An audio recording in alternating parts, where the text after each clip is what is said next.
राधे राधे, नमस्ते, शास्त्रीकाल, आदाब। कैसे हैं आप सभी लोग? मैं उम्मीद करती हूँ आप सभी लोग बहुत अच्छे होंगे, स्वस्थ होंगे, मस्त होंगे, बहुत अच्छे से अपने स्टडीज पर फोकस कर रहे होंगे। चलिए, आज हम पढ़ने जा रहे हैं इंडियन पॉलिटी का 37 चैप्टर 37वां अध्याय, जिसका नाम है पंचायती राज। ठीक है, so blackboard chapter name that is Panchayati Raj. ठीक है, कहीं ना कहीं मेरे हिसाब से आप सभी लोग इस शब्द से कनेक्टेड होंगे। एक्चुअली 37 नहीं, 37 तो हम पढ़ चुके हैं ना, 37 चैप्टर का था some specific provisions for some states, right. अभी जो हमें चैप्टर पढ़ना है वो है पंचायती राज। तो मैं उम्मीद करती हूँ कि आप सभी लोग ने, मतलब ऐसा तो नहीं होगा कि आप सभी ने ये शब्द कहीं सुना ही ना हो। हाँ, मान सकते हैं कि ये ग्रामीण स्तर पर यूज किया जाता है शब्द, जो पंचायती राज शब्द है, पर सुना तो सबने है, वाकिफ तो सभी लोग हैं, है ना। थोड़े जैसे बोलते हैं ना, थोड़े थोड़े जख्मों से वाकिफ तो हर व्यक्ति होता है ना। भले ही उस जख्मों से वो बिल्कुल ही, है ना, कब्जे में ना आ गया उन जख्मों पे, लेकिन वाकिफ तो हर व्यक्ति होता ही होता है। तो उसी तरह क्या है, ग्रामीण स्तर पर भले ही आप लोग कतई ग्रामीण स्तर पर नहीं गए हो, नहीं रहे हो, है ना, नहीं आपका जीवन यापन वैसा हुआ, पर ऑल्दो सभी लोगों ने ये सुना हुआ शब्द पंचायती राज, है ना। क्यों? अच्छा, पंचायती राज जो शब्द था संविधान में स्टार्टिंग में नहीं था, है ना, बाद में संविधान में ये चीज ऐड हुई, 73वें संविधान संशोधन हुआ जो 1992 में, उसमें ये चीज ऐड हुई। तो बेसिकली जो हम यहाँ पे पढ़ेंगे वो यही पढ़ेंगे कि जैसे लोकतंत्र है ना, हमारे देश में प्रधानमंत्री बनते हैं, हमारे विधानसभा का चुनाव होता है, हमारे एमएलए एमपीस का चुनाव होता है, तो फिर वो क्या, लोकतंत्र बनाए रखने के लिए, देश को अच्छे से सुचारू रूप से चलाए रखने के लिए बनाया गया है। तो सेम वही एक प्रोसीजर कर लीजिए। देखिए, राज्य सरकारें बनी, स्टेट लेवल पे स्टेट के एक मुख्यमंत्री हो गया, तो वो ओवरऑल क्या है, पूरे एक स्टेट का मुख्यमंत्री है। ठीक है, जो आपका प्रधानमंत्री है पूरे को देश के लिए है ना। तो सोचा गया, समझा गया, कुछ विचार विमर्श किया गया और दिमाग में ये बात आई और लाया गया तो कि क्यों ना एक जमीनी स्तर पर छोटे लेवल से, मान लीजिए एक राज्य है तो उस राज्य में भी ग्रामीण स्तर पर एक पंचायत का गठन किया जाए, है ना, जो ग्रामीण स्तर पर चीजों को हैंडल करे। वो आपका ग्रामीण स्तर पर जो ग्रामीण पंचायत होगी, है ग्रामीण स्तर पर जो हैंडल की ग्रामीण पंचायत होगी, फिर उसके ऊपर ब्लॉक, एक पूरे ब्लॉक को जो हैंडल करे वो पंचायत समिति हो जाएगी, है ना। फिर जो पूरी जिला को हैंडल करे जिला परिषद हो जाएगी।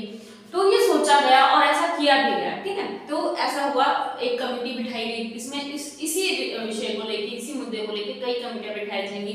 अशोक मेहता समिति पढ़ेंगे, आप बलवंत राय समिति पढ़ेंगे, अनेकों, मतलब ये पूरा जो चैप्टर रहेगा वही इन समितियों पे कि लोगों ने क्या समिति बनी, फिर उन्होंने क्या सजेशन दिया, कौन कौन से इंप्लीमेंट हुए।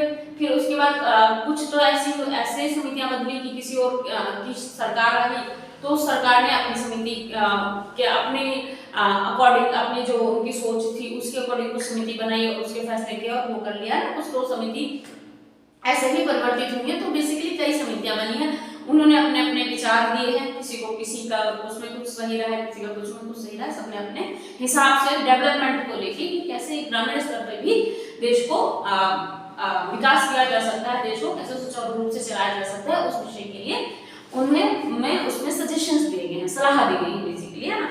तो एक सबसे पहले तो हम ये पढ़ेंगे बलवंत राय समिति, है ना। तो उसमें क्या होगा कि एक समिति ऐसी बनाई गई, बलवंत राय समिति का मतलब है कि उस समिति का अध्यक्ष है बलवंत राय। अशोक मेहता समिति पढ़ेंगे तो उसका मतलब है कि उसके अध्यक्ष जो थे वो अशोक मेहता जी है। ऐसी बहुत समितियां हैं, कई सारी समितियां हैं, सारी पढ़ेंगे हम।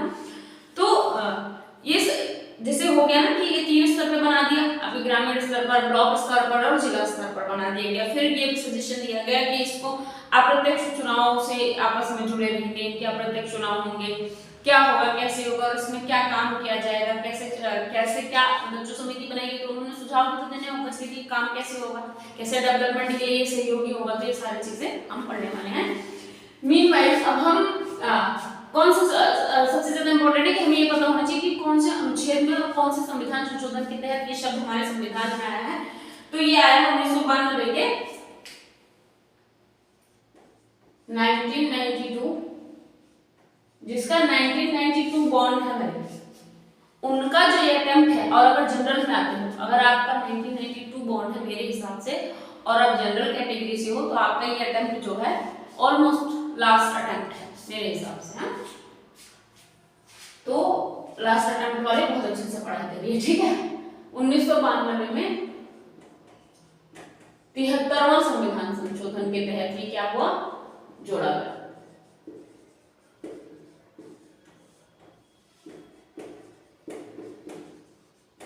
Is it okay?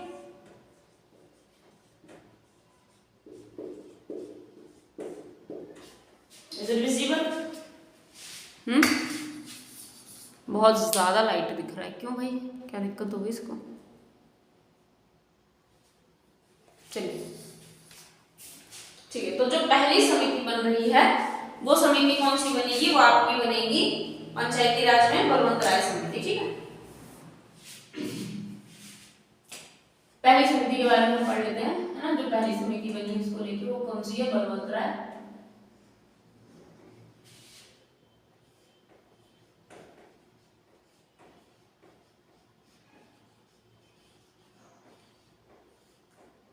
ठीक है, इज इट कूल? मेरे हिसाब से बहुत ज्यादा कूल है, आपको बहुत सही से समझ आ जाएगा। देखिए, जनवरी 1957 में भारत देश की बात कर रहे हैं, भारत देश के संविधान के बारे में पढ़ेंगे। भारत देश की जो समितियां पढ़ने जा रहे हैं, फिलहाल भारत देश की पंचायती राज पढ़ने जा रहे हैं। 1957 जनवरी की बात है, क्या था कि भारत देश ने एक विकास योजना के तहत एक कार्यक्रम बनाया था, ठीक है। और 1952 में भी उन्होंने एक कार्यक्रम बनाया था। तो उनके बारे में जानने के लिए, बेसिकली उनकी एक रिपोर्ट तैयार करने के लिए कि यहाँ पे काम कैसा हुआ है और अगर कुछ कमियां हैं तो उसके लिए क्या सलाह दिया जा सकता है, यानी कि उसको और कैसे बेहतर बनाया जा सकता है। तो उस चीज के लिए उन्होंने एक समिति का गठन किया, दैट इज कॉल्ड बलवंत राय मेहता समिति, ठीक है। तो इसलिए ये समिति गठन हुई थी। तो उन्होंने फिर जब समिति का गठन हो गया तो क्या सुझाव दिए कि उन्होंने सजेशन दिया पहली बार कि जो ये है ये 3 स्तर पर होनी चाहिए। एक ग्रामीण स्तर पर होनी चाहिए,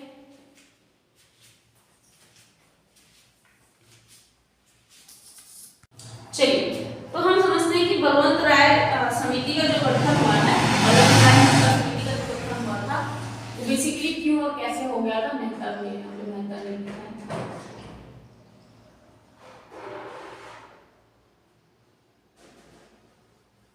ठीक है। बलवंत राय मेहता समिति का गठन क्यों और कैसे हुआ? एक्चुअली में भारत सरकार ने क्या सोचा, भारत सरकार ने 2 स्कीम चलाई हुई थी, 2 योजनाएं चलाई हुई थी, एक 1952 वाली, एक 1953 वाली। 1952 जो थी वो सामुदायिक विकास योजना थी, ठीक। 1952 थी उसमें सामुदायिक विकास योजना की बात हो रही थी, और जो 1953 थी वो राष्ट्रीय विस्तार सेवा की बात हो रही थी, है ना, कि राष्ट्र का विस्तार कैसे करें, कैसी क्या सेवाएं उपलब्ध कराई जाए।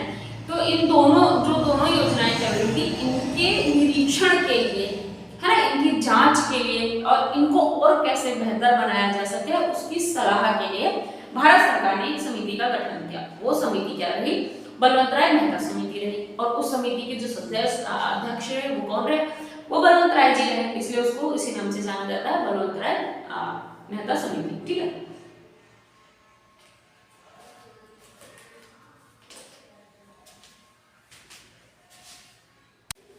चलिए हम डिस्कस कर रहे थे बलवंत राय मेहता समिति के बारे में, है। तो लाइट के जाने की वजह से क्लास बीच में डिस्टर्ब हो गई, उसकी वजह से सॉरी।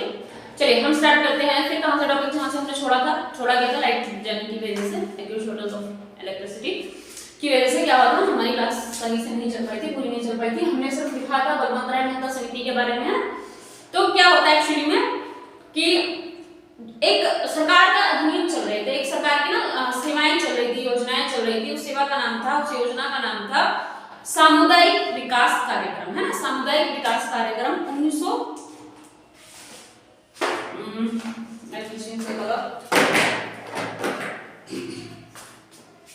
ठीक है, उस समय क्या था, सामुदायिक विकास कार्यक्रम था, एक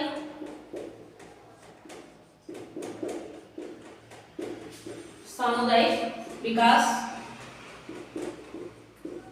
कार्यक्रम, ठीक है, 1952, ठीक है। और एक और था राष्ट्रीय विकास सेवा, राष्ट्रीय विस्तार सेवा, ठीक है। सो 1953, ठीक है। क्या हुआ कि 1957 में सोचा गया, एक कमेटी बनाई गई 1957 में। This committee was held in establish in 1957, ठीक है। क्यों? क्योंकि उस समय दो लक्ष्य दिए गए। क्या था कि एक जो योजना या कार्यक्रम चल रहा था, कौन सा, 1952 का सामुदायिक विकास कार्यक्रम है, ये योजना थी सामुदायिक विकास कार्यक्रम योजना, ठीक है। और 1953 के नाम से, मतलब 1953 में एस्टैब्लिश हुई, 1953 में बनाई गई एक योजना थी राष्ट्रीय विस्तार सेवा के नाम से। तो 1957 में भारत सरकार ने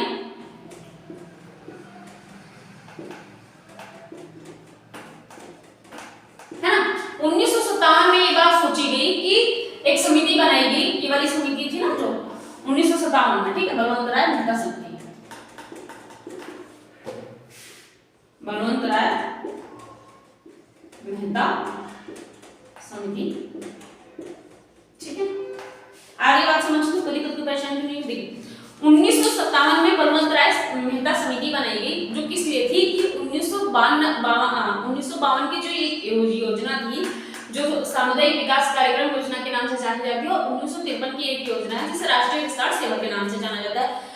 तो बेसिकली जो 1957 की समिति बनाई गई, बलवंत राय मेहता समिति, उसका उद्देश्य ये था कि ये जो दोनों ही योजनाएं चल रही हैं, ठीक है, 1952-53 वाली जो है सामुदायिक विकास कार्यक्रम योजना और जो राष्ट्रीय विस्तार सेवा योजना है, इन दोनों की जांच करना, ठीक है, इन दोनों की ही जांच करना और इनको और बेहतर बनाने के लिए, इनको बहुत अच्छे से चला पाने के लिए, इनको और अच्छे सुंदर रूप से, सुचारू रूप से, है ना, प्रॉपर तरीके से चला पाने के लिए, और अच्छे काम हो पाए और प्रॉपर ढंग से हो पाए, इस चीज के लिए क्या क्या उन्होंने एक समिति बनाई कि ये क्या करेगी, इसको सजेशन देगी, है ना, कुछ सलाह देगी, अगर कुछ गलत लग रहा है इसमें, इसकी बेसिकली जांच करा करेगी कि ये काम प्रॉपर हो रहा है, सही वे में हो रहा है, नहीं हो रहा है, कहाँ कमी आ रही है, कहाँ दिक्कत आ रही है, कहाँ परेशानी आ रही है, और कहाँ किस फील्ड में कैसे सफलता मिल सकती है, क्या और काम करना चाहिए, कहाँ बाधाएं उत्पन्न हो रही है ना, ये सारी चीजों को करने के लिए ये समिति बनाई गई थी कि इन दोनों जो योजनाएं हैं इनकी जांच भी हो सके और इनको और अच्छे से चलाने में मदद करने के लिए ये कुछ और सलाह और मशवरा दे सके, ठीक है। कुछ ये जो कुछ उद्देश्य थे ये इसके थे। तो अगर आपको पता हो या समझना हो तो आप समझ गए कि ये क्यों बनाई गई थी समिति, दिस समिति, है ना, क्यों बनी थी 1957 में ये बलवंत राय मेहता समिति, ताकि इन दोनों की जांच कर सके, है ना, जांच करे, है ना, और दूसरा काम क्या करे, सलाह दे, है ना। पहला काम करे कि जांच करे कैसा काम चल रहा है, क्या चल रहा है, और दूसरा क्या करे, इस और काम को बहुत अच्छी तरीके से करने के लिए और बेहतर तरीके से करने के लिए सलाह दे, ठीक है। अच्छा, अब ये समिति बन गई, बलवंत राय जी उसके अध्यक्ष हैं, ठीक है। अगर कहीं लिखने की जरूरत है तो मैं लिखूं, इस समिति के अध्यक्ष कौन है,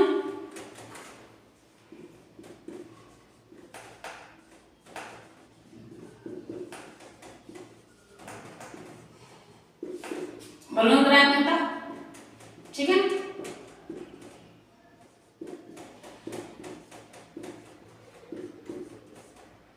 ठीक है, बलवंत राय मेहता, सही तौर पे मत जाना, बलवंत तू चाहे तो मैं काटूं, तू चाहे तो मैं भौंकूं, तू चाहे मैं पढ़ूं, तू चाहे तो मैं लिखूं, वाला कुछ नहीं करना, ये बलवंत दूसरे बलवंत है, ठीक है।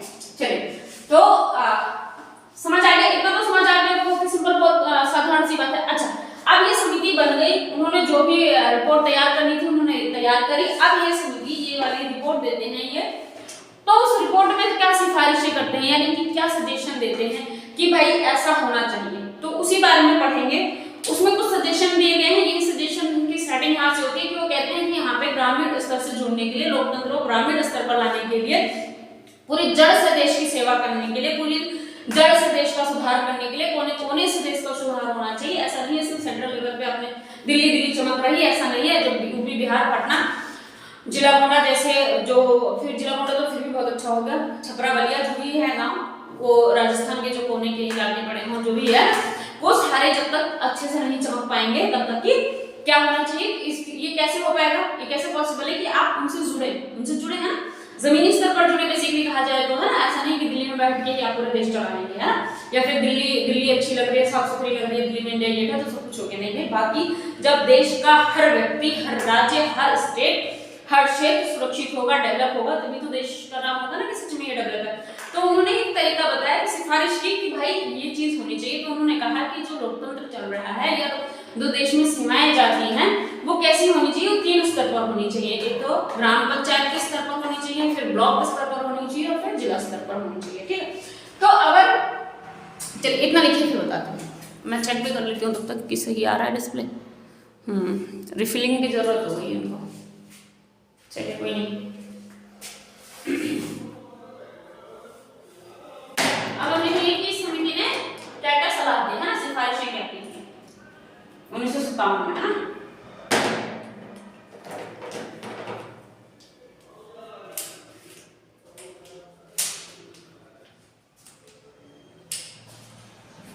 चलिए लिखूं मैं आगे। इन्होंने क्या सिफारिश की, एक तरह से आप बोल सकते हो, जो उन्होंने बताया था वो तरह समिति इस क्या सिफारिशें थी इनकी, बहुत सारे हम सिफारिशें लिखते हैं, क्या थी ये, इसी समिति की बात हो रही है तो भी सोचो सिफारिशें किसकी बात हो रही है। पहले उन्होंने बोला कि 3 स्तरीय पंचायती राज होना चाहिए,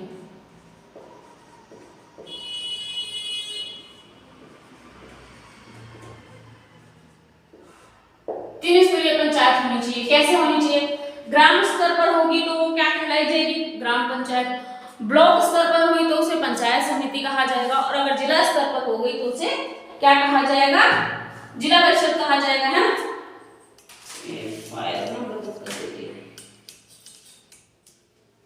ठीक है,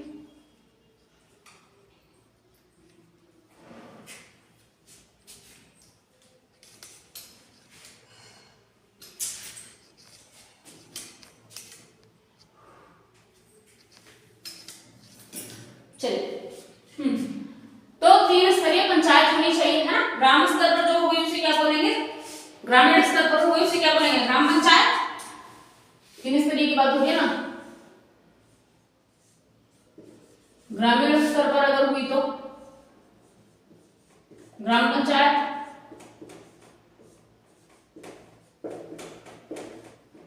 ठीक है। और ब्लॉक स्तर पर अगर होती है तो उसे बोलेंगे पंचायत समिति, है ना, पहला सजेशन है ये, ठीक है। अगर तीसरे पर होती है यानी कि जिला स्तर पर होती है तो उसे क्या बोलेंगे, जिला परिषद।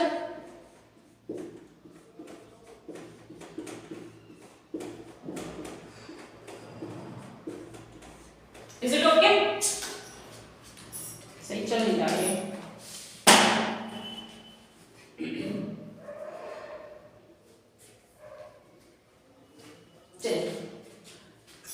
इतनी बात समझ आ गई, 3 स्तरीय कैसे बोला गया, ग्राम स्तर पर, ब्लॉक स्तर पर और जिला स्तर पर, सिंपल सी बात है। अभी एक और बात बोली गई इसी के साथ कि ये तीनों आपस में अप्रत्यक्ष चुनाव से जुड़ी हुई होनी चाहिए, है ना, प्रत्यक्ष या फिर अप्रत्यक्ष दोनों तरह से कहीं ना कहीं जुड़ी होनी चाहिए। तो ये क्या बोला कि ये तीनों आपस में अप्रत्यक्ष चुनाव से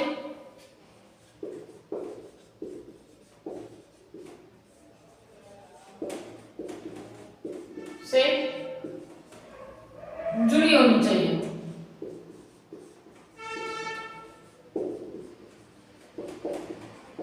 अब ये तो आप सभी को पता है कि इनका भी निर्वाचन होता है, ऐसा नहीं है कि ग्राम स्तर पे ग्राम पंचायत का कोई बन रहा है, पंच महासरपंच जो भी देखे होंगे आपने बनते हुए ना, जिला परिषद बन रही है, पंचायत समिति बन रही है, तो भी वो क्या होते हैं, वो कहीं ना कहीं से क्या होते हैं, चुने गए होते हैं ना। तो तीनों कैसे होने चाहिए, आपस में अप्रत्यक्ष चुनाव द्वारा जुड़े होने चाहिए, है। अप्रत्यक्ष चुनाव से ये तीनों कैसे होने चाहिए, जुड़े होने चाहिए, क्योंकि चुनाव तो इनका होगा ही होगा, बिना चुनाव के तो ये बैठेंगे नहीं। ऐसा नहीं है कि कोई किसी को भी इन पदों पर बिठा देगा, नहीं बिठा पाएगा, है ना। तो ग्राम पंचायत के, अच्छा ये वाला टॉपिक, ये वाला पॉइंट मैंने सबसे क्लियर हो गया होगा, नहीं होगा तो मुझे बता देना, ठीक है। अब बात करें हम ग्राम पंचायत की, है ना, ग्राम पंचायत की पहले ग्राम पंचायत की पढ़ लेते हैं। तो पंचायत की जैसे स्थापना होगी, अगर ग्राम पंचायत बनानी है तो उसमें कैसे क्या होना चाहिए, है ना, वो भी पढ़ लेते। चुनाव होगा, ऑब्वियसली सबका चुनाव हो रहा है, तो ग्राम पंचायत की स्थापना कैसे होगी, प्रत्यक्ष प्रतिनिधियों द्वारा चुने गए होंगे, है ना। जो प्रत्यक्ष प्रतिनिधि होंगे अगर वो चुने जाएंगे या फिर वही चुनेंगे बेसिकली, है ना, प्रत्यक्ष रूप से चुने प्रतिनिधियों द्वारा होनी चाहिए। तो मैं लिख ही देती हूँ, लिख तो लिया होगा, है ना, साइड में लिखिए। ग्राम पंचायत की स्थापना कैसे होनी चाहिए, ग्राम पंचायत की स्थापना लिख देती हूँ, ये भी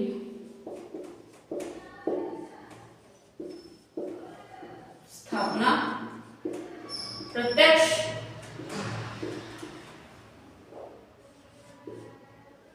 प्रतिनिधियों द्वारा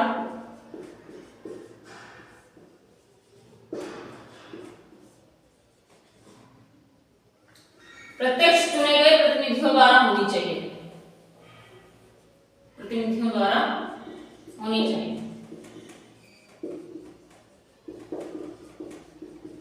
प्रत्यक्ष चुने गए प्रतिनिधियों द्वारा। ठीक है, ये कैसा पॉइंट, ये दूसरा पॉइंट है, ठीक है। पहला पॉइंट तो ये था सिफारिश, सिंपल सी बात है, 300 शॉर्ट पहला पॉइंट लिख लीजिए, मैं साइड हो जाती हूँ। छोटा सा है पॉइंट, ग्राम पंचायत की स्थापना कैसे होगी, प्रत्यक्ष चुने गए प्रतिनिधियों द्वारा होगी, ठीक है।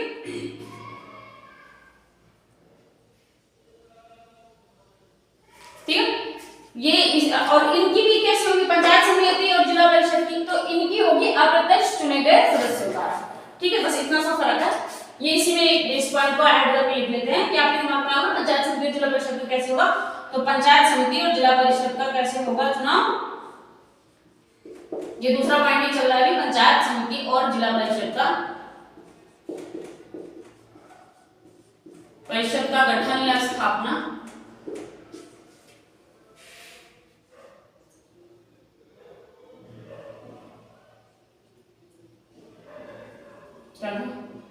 पंचायत समिति और परिषद का गठन कैसे होगा, अप्रत्यक्ष चुने गए सदस्यों द्वारा, ठीक है।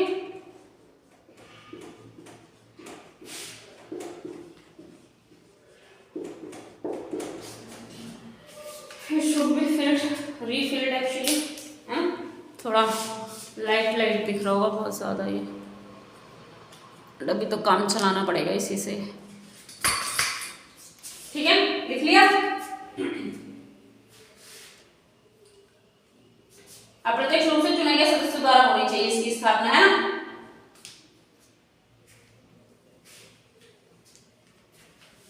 तीसरा पॉइंट आ जाएगा इस पे, मेरे हिसाब से आ जाना चाहिए।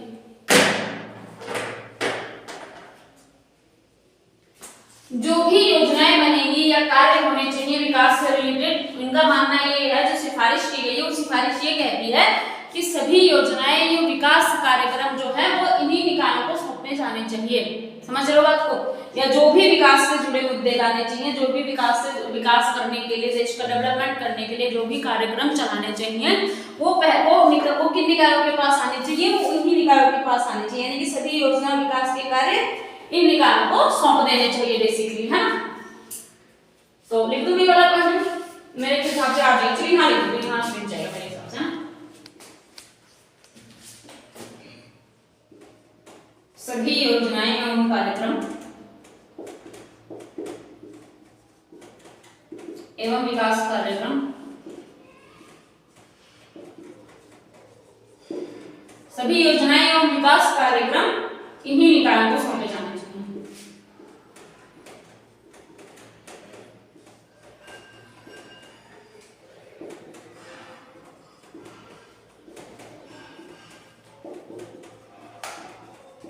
Is it okay? तीसरा पॉइंट लिख लिया आपने, जो 1957 की सिफारिश है, यानी कि बलवंतराय मेहता समिति की। देखिए इसमें आपसे, क्योंकि कई समितियां पढ़ने वाले हैं इस चैप्टर में, है ना, एक समिति पे हमारे चैप्टर खत्म होने वाला नहीं है, हमें बहुत सारे समितियां पढ़नी है, बेसिकली समितियों पे ही बेस्ड चैप्टर है, ठीक है।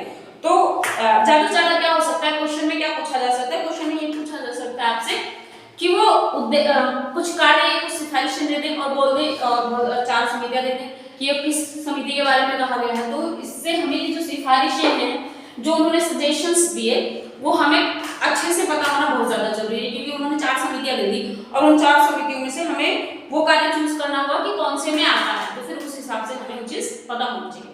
आई थिंक क्लियर है आपको, है ना। चलिए चेंज करते हैं, तभी लिखा जाएगा। यहाँ पे लिखने की संभावना नहीं बन रही है मेरे हिसाब से। चौथी सिफारिश पढ़ते हैं, है ना। अभी हम बलवंतराय मेहता समिति की सिफारिशें पढ़ रहे हैं। फोर्थ सिफारिश होने वाली है। चांद सिफारिश वाली सिफारिश नहीं है, यहाँ पे सिफारिश है देश के लिए, देश के हित के लिए, देश की जनता के लिए। ठीक है, बात बेसिकली बात हो रही है। तो इन्होंने क्या बोला कि जो आपकी पंचायत समिति है ना, जो पंचायत समिति है वो क्या होनी चाहिए, वो कार्यकारी निकाय होना चाहिए। और जो जिला परिषद है वो कैसा निकाय होना चाहिए, वो सलाहकार निकाय या फिर समन्वयकारी निकाय होना चाहिए, है ना। तो फोर्थ पॉइंट लिखते हैं बेसिकली इसी सिफारिश की हम।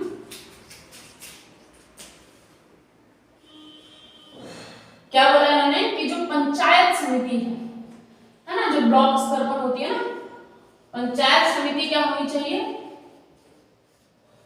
कार्यकारी निकाय होना चाहिए। ठीक है,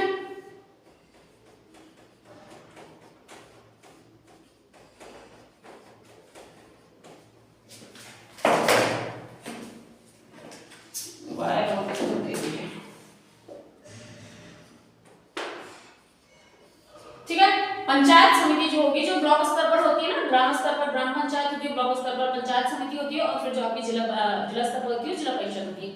तो जो तीसरी चौथी सिफारिश की गई वो यही की गई कि जो पंचायत समिति है वो कार्यकारी निकाय होनी चाहिए, जबकि इसी में है जो आपकी जिला परिषद है वो कैसी होनी चाहिए, सलाहकारी हो या फिर समन्वयकारी हो, है ना। वायर में दिक्कत दे रहा है, इसको वायर को फिट करना पड़ेगा।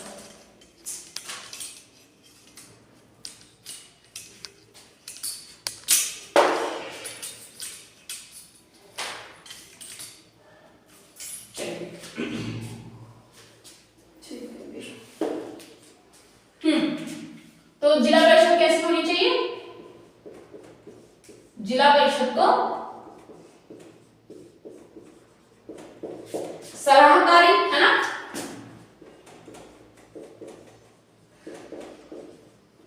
समन्वयकारी कार्य निकाय होना चाहिए, है ना।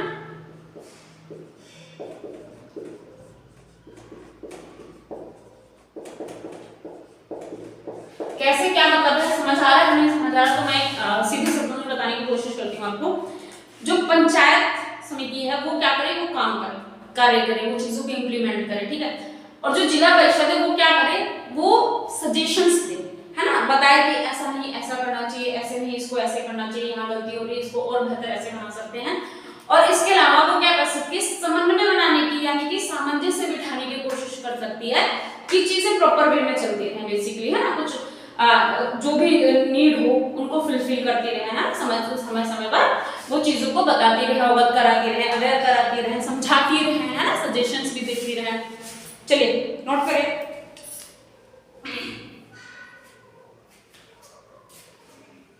ठीक है, छोटी सी लाइन है, नोट कर लिया होगा। चलिए, जिला परिषद का अध्यक्ष कौन होगा,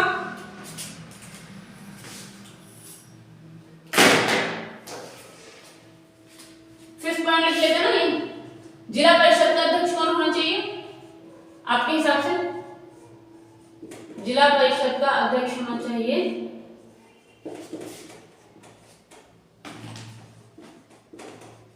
कौन होगा, जिला परिषद का अध्यक्ष जिलाधिकारी तो नहीं होगा, जिलाधिकारी होगा ना, जिलाधिकारी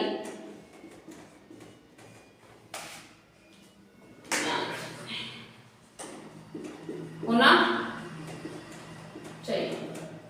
is it okay, let me check first.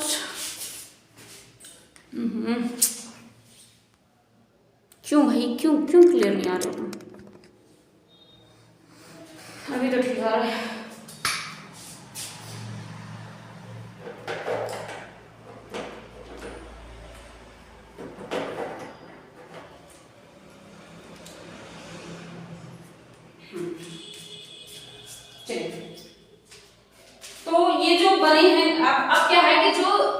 बन गई, ये निकाय बन गया। अब यहाँ पे क्या होगा, कुछ शक्तियां भी होंगी और कुछ उत्तरदायित्व भी होंगे, है ना। जैसे आप लोगों ने पढ़ा है कि fundamental rights and duties both are sides of a single coin, same coin है। एक सिक्के के दो पहलू होते हैं, ड्यूटी भी और कर्तव्य भी, है ना। हमारे कर्तव्य भी और अधिकार भी है, ड्यूटी एंड राइट्स। तो सेम उसी तरह यहाँ पे क्या है, इनके पास कुछ शक्तियां होंगी और कुछ शक्तियां तो किस लिए दी गई, कुछ काम करने के लिए दी गई ना। तो कुछ क्या बोलते हैं, जब आपके पास कोई काम आता है, कोई जिम्मेदारी आता है, यानी कि आप उसके लिए रिस्पॉन्सिबल होते हो, आप उत्तराधिकारी होते हो, है ना। तो अगर कुछ शक्तियां हैं तो कुछ उत्तरदायित्व भी है, तो उनका आपस में स्थानांतरण कैसे होना चाहिए, यानी कि इन्हीं निकायों में शक्तियों का और उत्तरदायित्व का एक सही तरीके से स्थानांतरण होना चाहिए। यानी कि ये जो निकाय है, ये चाहे पंचायत समिति हो, चाहे जिला परिषद हो, अगर यहाँ पे शक्तियां हैं, ऑफिस है, उत्तरदायित्व है, तो ये लोकतांत्रिक निकाय में शक्ति और उत्तरदायित्व का स्थानांतरण कैसा होना चाहिए, वास्तविक होना चाहिए, यानी कि सही होना चाहिए। सिंपल सी बात है। तो लिख लेते हैं हम,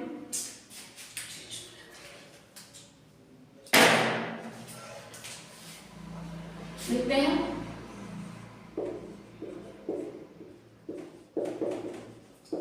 लिखते रहिए साथ के साथ। इन लोकतांत्रिक निकायों में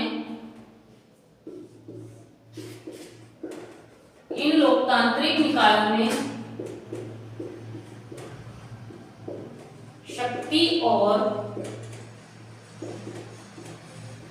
ठीक है, उत्तरदायित्व का स्थानांतरण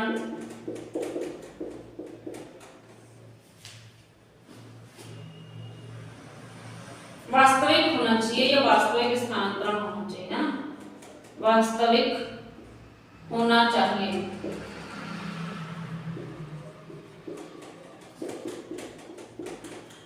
कैसा होना चाहिए, इनका स्थानांतरण जो है वो वास्तविक होना चाहिए, ठीक है।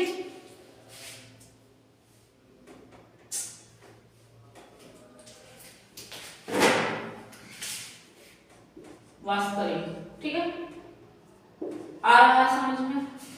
उम्मीद कर सकती हूँ कि आपको राइटिंग समझ आ गई होगी, ठीक है। इन लोकतांत्रिक निकायों में शक्ति और उत्तरदायित्व का स्थानांतरण होने चाहिए, ठीक है, लिख लिया आपने।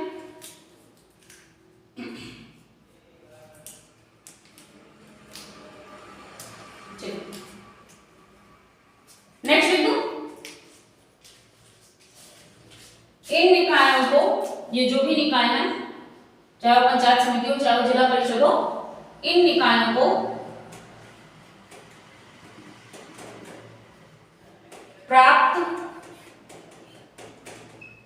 स्रोत प्राप्त होने चाहिए, स्रोत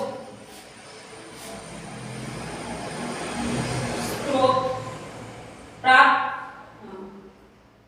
पर्याप्त, यहाँ पे आएगा पर्याप्त और अपर्याप्त, पर्याप्त स्रोत मिलने चाहिए,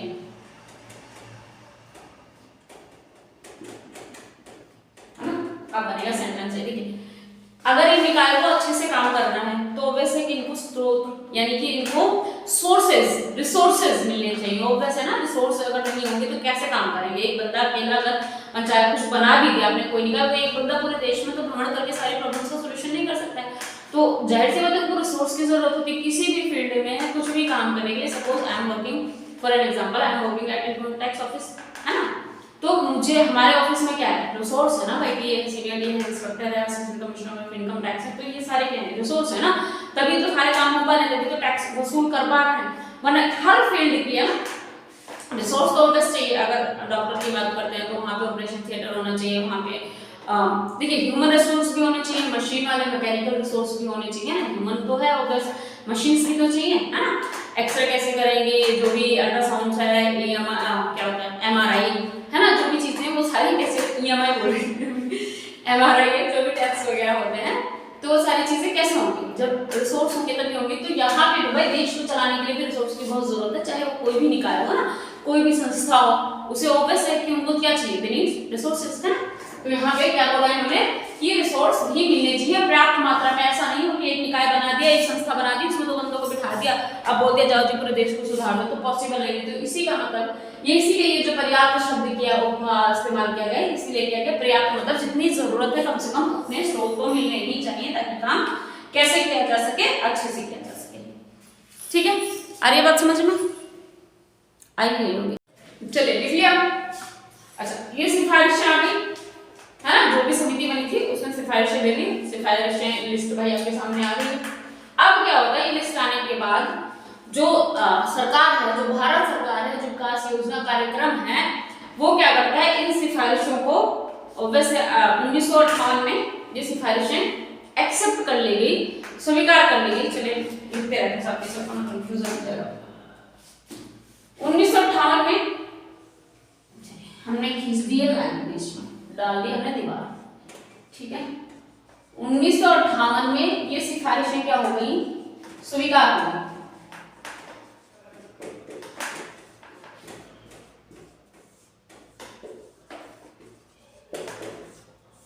स्वीकार हुई, ठीक है। 1958 में क्या कर दिया गया, इन सिफारिशों को स्वीकार कर लिया गया। दिख नहीं रहा ना थोड़ा सा, अभी दिखना,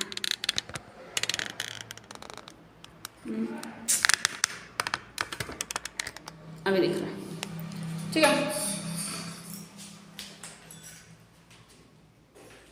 1958 में ये सिफारिशें स्वीकार हुई, किसने करी, राष्ट्रीय विकास परिषद ने करी,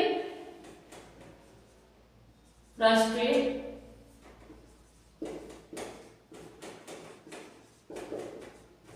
विकास परिषद ने करी, ठीक है, परिषद द्वारा, ऐसे लिख देते हैं, अब ये ठीक करेंगे। हाँ, 1958 में ये सारी सिफारिशें जो थी ये स्वीकार करी, किसने करी, राष्ट्रीय विकास परिषद ने करी। भाई इस बारे में बहुत कर दिया। चलिए, अच्छा, इस सिफारिशों को ना, मतलब ये जो भी थी, ये ना किसी राज्य पे ऐसे थोपी नहीं गई कि भाई ये संविधान में लिख दिया गया है, ये इतने समय तक चलेगी, इसके चुनाव ऐसे होंगे, ये ऐसे लिखी जाएंगे, इतने समय के लिए इनका कार्यकाल होगा, यहाँ राजस्व ऐसे इकट्ठा होगा, यहाँ पे इतना कर, ऐसा कुछ भी एकदम जैसे संवैधानिक चीज हो जाती है ना, जैसे आपका अनुच्छेद 21 जीवन का अधिकार देता है, निष्ठा का अधिकार देता है, right to information, right to education का अधिकार देता है, ऐसा कुछ नहीं हुआ है अभी ये। बट 1958 में ये वाली सिफारिश आपकी स्वीकार कर ली गई। अच्छा, अब क्या हुआ, सभी राज्य करेंगे इसको, सभी राज्यों करते रहेंगे धीरे धीरे, मतलब स्वीकार करेंगे, अपनी समितियां बनाएंगे, कोई त्रिस्तरीय पे बनाएगा, कोई द्विस्तरीय पे बनाएगा, कोई 4 स्तर पर भी बनाएगा। तो जो सबसे पहले जिसने अडॉप्ट किया वो था राजस्थान, ठीक है। तो इन सिफारिशों को अडॉप्ट करने वाला, या बोल दो पंचायती राज व्यवस्था, ठीक है, पंचायती राज व्यवस्था को अपनाने वाला, पंचायती राज व्यवस्था को अपनाने वाला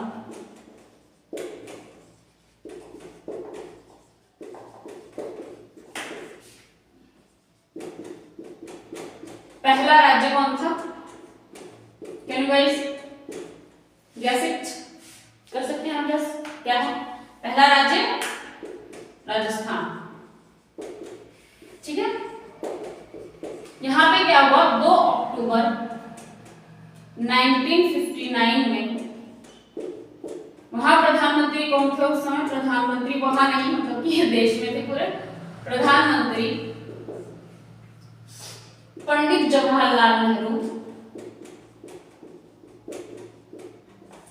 नेहरू द्वारा उद्घाटन हुआ।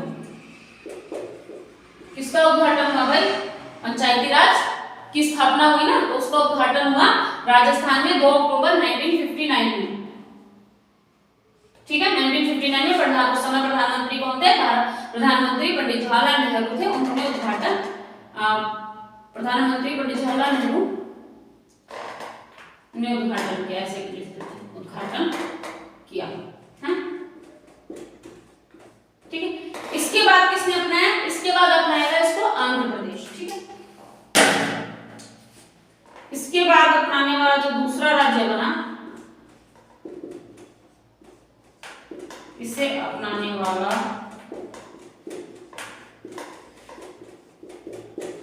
दूसरा राज्य आंध्र प्रदेश,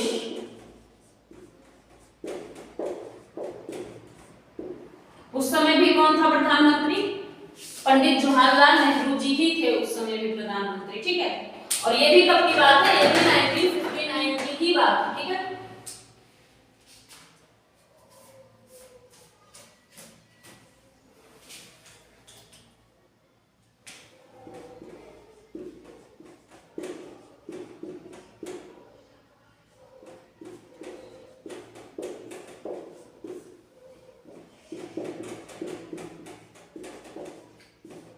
देखिए मैंने लिख भी दिया, नोट डाउन कर लीजिए। मैं साइड में हो जाती हूँ, थोड़ा नोट कर लीजिए इसको, ठीक है।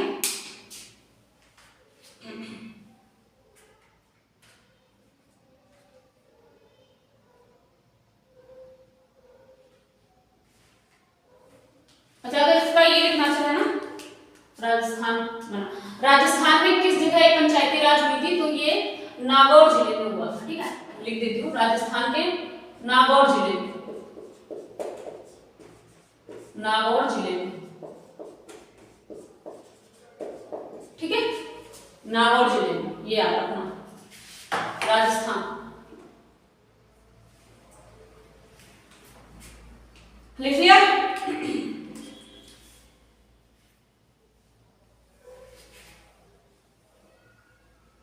यानी कि 1959 में आपके राजस्थान के नागौर जिले में हो गया, 1959 आंध्र प्रदेश, और जो 1960 का दशक चला उसके बीच में, उसके मध्य में, उसके मिड में क्या हुआ, ऑलमोस्ट सभी राज्यों ने इस चीज को अपना लिया, पंचायती राज संस्था को ऑलमोस्ट सभी ने अपना लिया। तो हम देख सकते हैं कि 1960 तक, अब हम इधर ले आते हैं अपना एरो, है ना, 1960 तक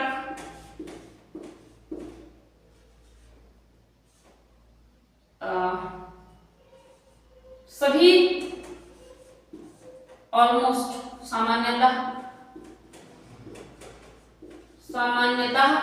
सभी राज्यों ने पंचायती राज संस्था को अपना लिया, ठीक है। संस्था को अपना लिया, ठीक है, 1960 के मध्य, ठीक है, 1960 के मध्य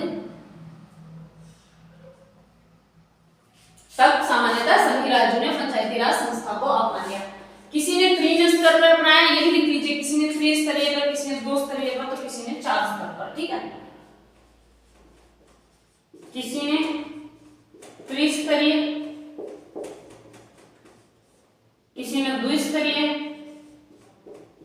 है ना, द्विस्तरीय, और किसी ने 4 स्तर पर,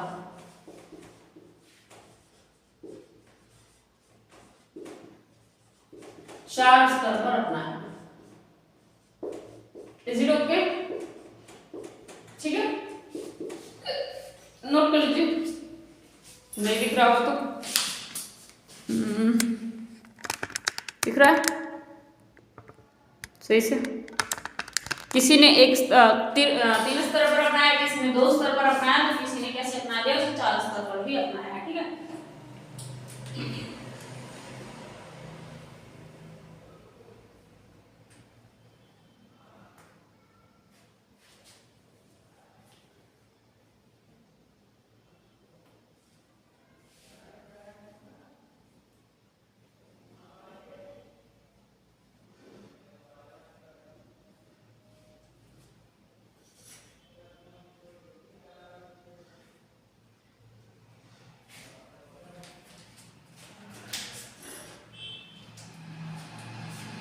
त्रिस्तरीय अपनाने वाला कौन सा है, राजस्थान, है ना, लिख देते हैं यहाँ पे अलग से कलर में। 3 स्तरीय अपनाने वाला राजस्थान है ना। 2 स्तरीय अपनाने वाला आपका क्या है, तमिलनाडु है ना, 3 स्तरीय हो गया, 2 स्तरीय हो गया, और क्या बचा,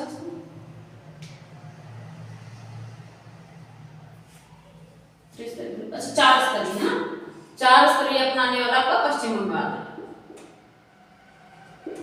बाय चांस ऑप्शन में पूछ लिया आपसे ना, तो फिर आपको आना चाहिए, आप बता पाओगे। अगर पूछ रहे कि ऑप्शन दे दे राजस्थान, तमिलनाडु, पश्चिम बंगाल, देखिए त्रिस्तरीय, द्विस्तरीय, चार स्तरीय रट लिया आपने, राजस्थान, तमिलनाडु, पश्चिम बंगाल रट लिया, ठीक है। तो त्रिस्तरीय, द्विस्तरीय, चार स्तरीय, राजस्थान, तमिलनाडु, पश्चिम बंगाल, यहाँ पे कौन कौन सी यूज होगी आपको समझ आ जाएगा अच्छे से, आप आंसर कर पाओगे। इसको पढ़ जरूर लेना, एक बार घर पे जाके रिवीजन जरूर कर लेना, ठीक है, ठीक है। अच्छा, क्योंकि ये बहुत स्ट्रांगली ऐसे नहीं बोला गया था, कुछ फिक्स नहीं किया गया था कि तुम, सबका तरीका सेम नहीं था, है ना, ऐसा नहीं था कि सबको ये बोल दिया गया कि भाई तुम राज्य ऐसे ही इकट्ठे करोगे तो सारे राज्य ऐसे करने लग जाए, तुम्हारा कार्यकाल इतने ही समय का होगा तो तुम्हारा कार्यकाल, तुम्हारा कार्य की तरीका यही होगा तो सब उसी प्रोसीजर को अपनाने लग जाए, ऐसा कुछ नहीं था। लिबर्टी थी एक तरह से, क्योंकि देखो कोई त्रिस्तरीय अपना रहा है, कोई द्विस्तरीय अपना रहा है, कोई चार स्तरीय अपना रहा है, तो क्या ऐसा तो स्ट्रांगली नहीं बोला गया कि हर बंदे को, हर राज्य को, है ना, हर बंदे से मतलब हर राज्य के लिए कुछ पर्टिकुलर बोला गया कि भाई ऐसा ही करना है, वरना क्या होगा, तुम पे केस हो जाएगा और तुम क्या हो जाओगे, संविधान के प्रति या फिर न्यायपालिका में तुम्हें चुनौती दी जाएगी, ऐसा कुछ नहीं कहा गया था। तो लिबरल थे सब लोग, ये आपको सिफारिशें दे देगी, इसके अकॉर्डिंग काम करना था। मूल जो चीज है, जो मूल इसका है, वो जो कहना चाह रहा है वो नहीं बिगड़ना चाहिए, बाकी परिवर्तन थे, ठीक है। मूल इसका बेस का भला ये एक तरह से है ना कि क्या क्या चीजें होनी चाहिए, तो वो चीज में कोई परिवर्तन नहीं आना चाहिए, बाकी चीजें थोड़ी बहुत ऊपर नीचे आगे पीछे थी, ठीक है, सिंपल सी बात है। होप इतना समझ आ गया होगा। तो नेक्स्ट पढ़ेंगे नेक्स्ट समिति के साथ, यानी कि नेक्स्ट क्लास होगी वो नेक्स्ट समिति के साथ होगी, क्योंकि मुझे भी कुछ पढ़ना है, तो ज़्यादा लंबी क्लासेस नहीं ले पाऊंगी फिलहाल मैं। तो लेट्स स्टार्ट रिवीजन, है ना, टाइम बहुत कम है हम लोगों के पास। All the very best for May अब दो नहीं, दिल्ली अब दो नहीं थी एक समय था, अभी मई अब दो नहीं है भाई, बहुत पढ़ना है, ऑफिस में भी बहुत काम होता है ना, पीक पे चल रहा है, मार्च टाइम बाद इनकम टैक्स ऑफिस, है ना, सो पढ़ाई करनी है, लेट्स सी व्हाट हैपन। चलिए ऑल द वेरी बेस्ट। और एज यूजुअल मेरा लास्ट का एक डायलॉग, पता नहीं आप लोगों को समझ आता ही नहीं आता, बट आई ऑलवेज विश कि कभी भी किसी व्यक्ति किसी जन्म की हानि का रीजन अपना। चलिए खुश रहिए, मजे करिए, अच्छे से पढ़ाई करिए, धन्यवाद।